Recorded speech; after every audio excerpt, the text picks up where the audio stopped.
The 2023 Audi Q5 key fob uses a CR2032 battery. To access it, start by pressing the release button on the fob to remove the physical key. Next, insert a flat tool, like a coin or screwdriver, into the seam where the key was located. Gently twist the tool to pry the case open. Be careful to avoid using excessive force to prevent damage. The fob is designed to be waterproof with an IP67 rating, so take care not to submerge it or compromise the seal during opening. Remember to handle the fob with care to avoid damaging the internal components. Once the key fob case is open, remove the old CR2032 battery.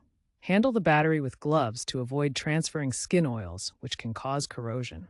Insert the new CR2032 battery with the positive plus side facing up. Ensure the battery is securely in place. Align the two halves of the key fob case and snap them back together.